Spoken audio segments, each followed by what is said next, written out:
Chapter 10, Intelligence, Part 2. So in this video, we're going to be looking at Part 2, the nature of intelligence, looking at the psychometric approach and the cognitive process approach, and then looking a bit at the broader conceptions near the end of the chapter. I also want to remind you that on Connect, the full chapter readings are available at the bottom of the page. It says full chapter readings and specifies that they are not graded. Again, I don't know if you're using them. I don't know what your score is on the questions. Feel free to use them privately, and it's a good way to practice the test questions. So I suggest strongly that you use that resource to help you. Okay, so let's get started. Psychologists have used two major approaches in the study of intelligence. First is a psychometric approach, and that is about mapping the structure of the brain. So psychometric, think of measuring, okay? It's the statistical study of psychological tests. The psychometric approach to intelligence tries to identify and measure the abilities that underlie individual differences in performance. Okay, so it's trying to map out the structure of intelligence. Whereas the cognitive approach is looking more at the thought processes that underline mental competencies, and we'll look more specifically at that.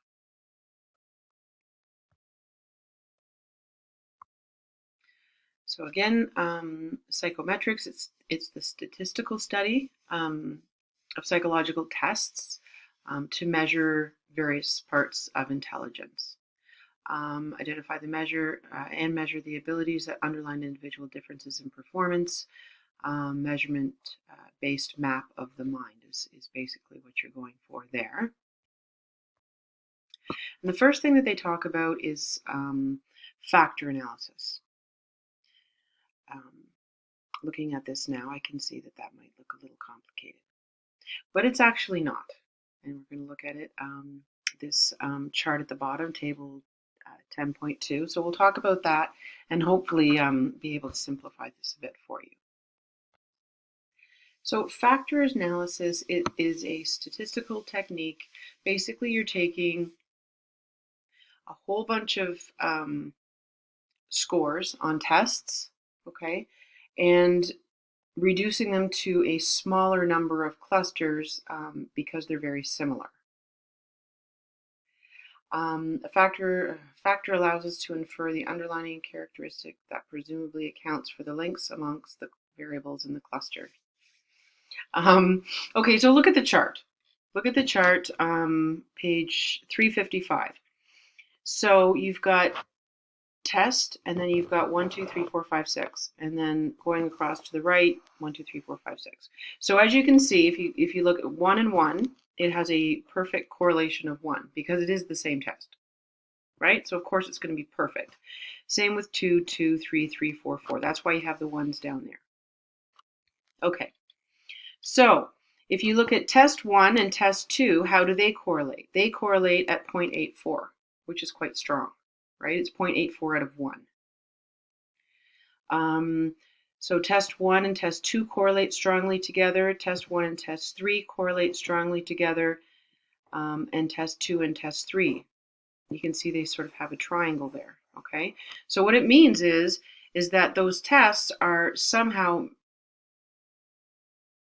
those different tests are somehow tapping into the same, similar or same cluster of factors or abilities or skills or something. Okay, so they're very, very similar. We'll talk about this more. And the same thing you can see with tests 4, 5, and 6.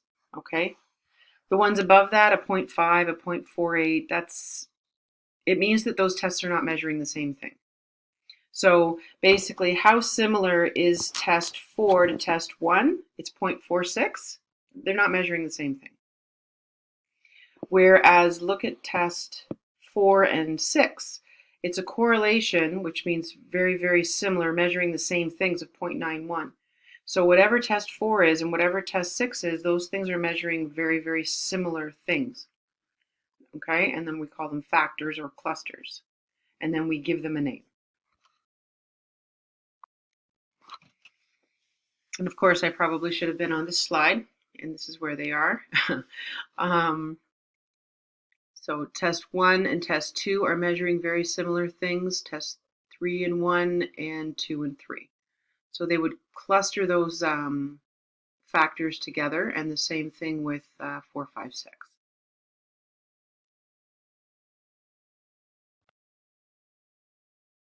So now we have two sets of tests, right?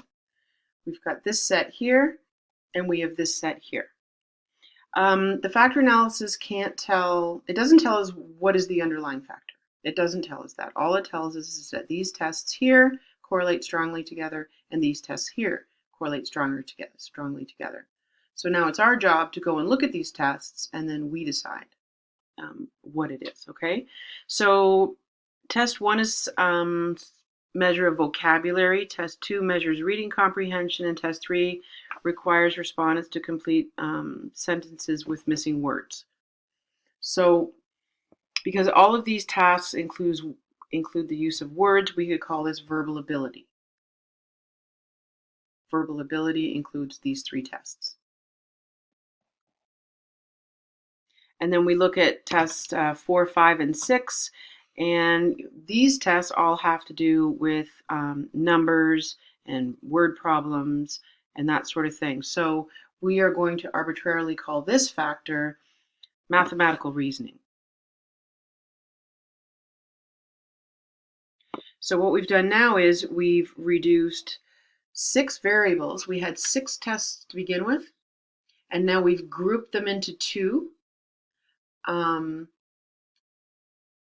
Based on they're measuring the same things. So now we have 2 factors instead of 6.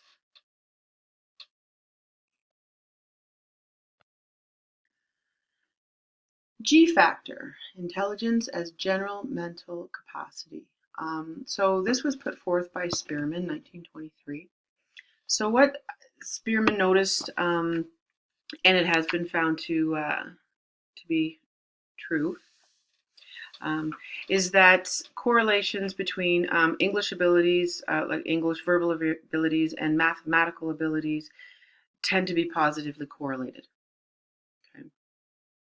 So what Spearman is saying is that people have a general intellectual performance. Okay, so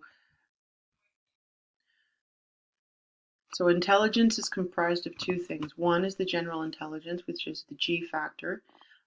And then secondly, over and above that would be any special abilities that you have over and above to perform a certain task. So what does this mean today? Today, many theorists they believe that the G factor is at the core of what we call intelligence. It's also a very good predictor of academic success and job performance. And actually, one's G factor score is actually a stronger prediction of job success than if you were to measure specific abilities tailored to that task. So of course, shortly after that, someone came and challenged Spearman's G factor, and that was Thurstone, and he came along and he said, okay, so Spearman said that the 2 mathematical and English abilities are strongly correlated, but they're not perfect. So he was very interested in, okay, so if they're not perfect, what does that mean? So he argued that intelligence depends not on the G factor, but rather primary mental abilities. So here we see Thurstone's 7 primary mental abilities, which all comprise someone's level of intelligence. So space, reasoning about visual scenes; verbal comprehension, understanding verbal statements; word fluency, producing verbal statements; number facility, dealing with numbers; perceptual speed, recognizing visual patterns, rote memory, straight memorizing, and reasoning, dealing with novel problems. So, of course, now you've got people who believe in the G factor and argue that way. Then you have Thurstone, and there's the 7 primary mental abilities. And then, of course, you've got newer people that come in and say, well, now there's not just 7, there's 20, there's 30, there's 40, there's 100, there's all these different ones. Anyways, Thurstone's 7 primary mental abilities is one of the founding ones and one of the bigger ones that people discuss and research. And it also says, for practical reasons, Thurstone's 7 mental abilities, it's more attractive to educators because you can break things down, and their thought is that you can break it down and enhance these abilities in children as opposed to just saying a G factor, general intelligence. That's harder to work with, right? Educators, yeah, they want to break down certain subjects, and then they can work with kids and increase specific mental abilities that are important to have to be successful in specific subjects. Yet another model of intelligence. Cattle and Horn, about 1985, so they proposed this new model where they broke down Spearman's the G factor, and they broke it into 2 distinct but related subtypes of G. So you've got crystallized intelligence and fluid intelligence. So crystallized intelligence is the ability to apply a previously learned knowledge to current problems. It's the ability to retrieve previously learned information, things that you've learned in the past through experience, through study, through various problem-solving situations that you've been in the past. So take all of that previous learning and practice and whatnot, and use it to solve current problems that are happening. Whereas fluid intelligence is the ability to deal with novel problem-solving situations for which personal experience does not provide a solution. It involves inductive reasoning and creative problem-solving skills, and it's dependent primarily on the efficient functioning of the central nervous system rather than learned experience. So it requires the abilities to think abstractly, think logically, manage information in short-term memory, back and forth, so that new problems can be solved that you haven't encountered before. We've talked about several different models of intelligence already. So what Carroll's 3-strata model is, basically it's a factor analysis of all the data that's been put forth, right? It's an integrated model of intelligence. It takes into consideration the G factor,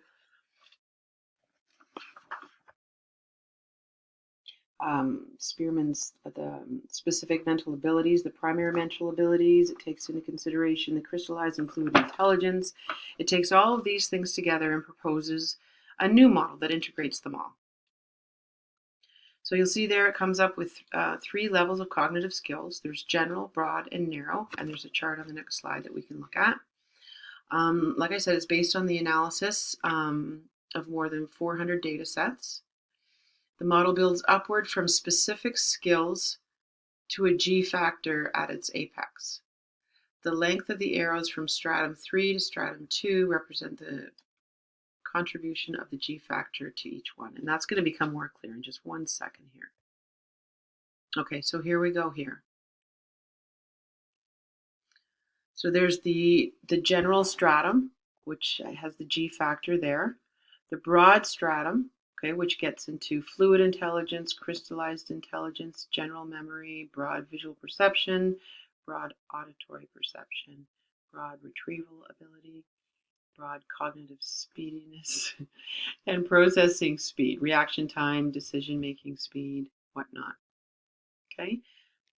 And then here the first stratum, which is narrow, is the specific skills, specific cognitive, perceptual, and speed tasks used in studies of cognitive ability. Okay, so as you can see, and it's stated that the length of the arrows indicates the level of influence. So general intelligence, this G factor, has the strongest level of influence on fluid intelligence, crystallized intelligence, and then as it goes this way, it has less and less, right? So general G factor has the least amount of influence on processing speed. All of these things have equal level of influence on stratum 1. Again, the point of this Carroll's 3-stratum model is to do a factor analysis, like we discussed at the beginning. A factor analysis was done on all of the data, looking at the G factor, the primary mental abilities, crystallized intelligence, bring them all together into one cohesive model that we can now use to look at intelligence.